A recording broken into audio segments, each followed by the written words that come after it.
আসসালামু আলাইকুম বন্ধুরা, আজকে তোমাদের সাথে শেয়ার করব ভেজিটেবল কাটলেট রেসিপি। সবার প্রথম দুটো সেদ্ধ আলু আমি ম্যাশ করে নিয়েছি। তারপর নিয়েছি ছোট বাটির 1 বাটি গাজর। তারপর নিয়েছি ওই বাটি মেপে 1 বাটি বাঁধাকপি। আর নিয়েছি 1 বাটি মতো সেদ্ধ করা মটরশুঁটি। এখানে নিয়েছি হাফ বাটি মতো ধনিয়া পাতা কুচি। নিয়েছি 1 চামচ মতো কাঁচা লঙ্কা। আর দিয়েছি 5 থেকে 6 টেবিল চামচ মতো ব্রেড ক্রাম্বস। হাফ টেবিল চামচ মতো দিয়েছি গোলমরিচের গুঁড়ো। 1 টেবিল চামচ দিয়েছি চিলি ফ্লেক্স। ছোট চামচের 1 চামচ দিয়েছি জিরে গুঁড়ো। 1 চামচ দিয়েছি ধনিয়া গুঁড়ো।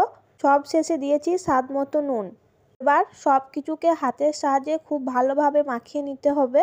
আর একটা কথা খেয়াল রাখতে হবে, সবজিতে যেন কোনো রকম পানি না থাকে। মাখানো হয়ে গেছে। এবার কিছুটা মিশ্রণ হাতের মধ্যে নিয়ে নিচ্ছি।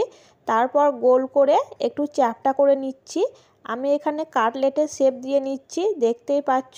একই রকমভাবে সমস্ত কাটলেটের শেপ আমি দিয়ে নিয়েছি। অন্য একটা বাটিতে আমি 3 টেবিল চামচ মতো নিয়েছি ময়দা।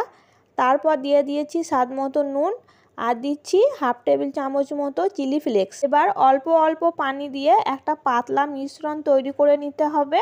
এবার ওই মিশ্রণের মধ্যে আগে থেকে রেডি করা কাটলেটগুলো একটু হালকা করে ডুবিয়ে নিতে হবে। তারপর খুব আলতো হাতে তুলে নিতে হবে। তারপর ব্রেড স্ক্রামে কোট করে নিতে হবে।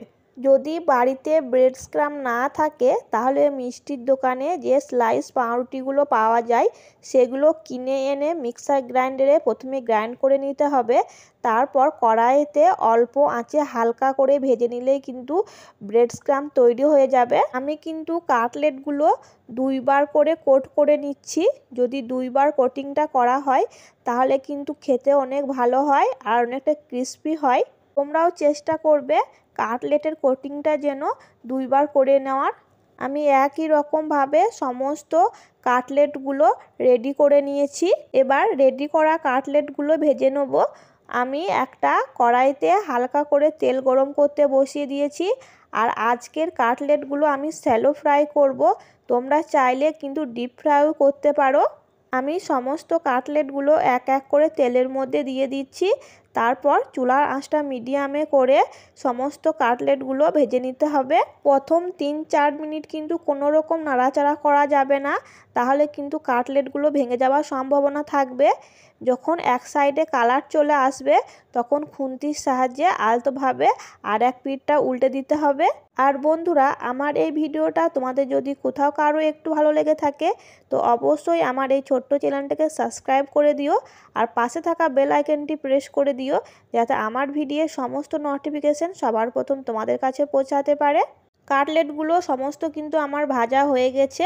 সমস্ত কাটলেটের কিন্তু কালার চলে এসেছে আর অনেকটা ক্রিস্পিও হয়ে গেছে। এবার কাটলেটগুলো আমি তেল ঝরিয়ে একটা প্লেটে তুলে নেব। তো চলো তোমাদেরকে কাটলেটগুলো পরিবেশন করে দেখাই। মাশাআল্লাহ, কাটলেটগুলো দেখতে যেমন হয়েছে খেতেও কিন্তু অনেক মজার হয়েছিল। কাটলেটগুলো কিন্তু অনেকটা মুচমুচে আর ক্রিস্পি হয়েছিল। তোমাদেরকে একটা কাটলেট আমি ভেঙে দেখাচ্ছি যে কতটা সুন্দর হয়েছে। আশা করি তোমরা দেখে বুঝতে পারছো যে কাটলেটগুলো কতটা সুন্দর হয়েছে। তোমরা অবশ্যই বাড়িতে এই কাটলেটটা ট্রাই করে দেখবে, খেতে কিন্তু অনেক মজার হয় বন্ধুরা।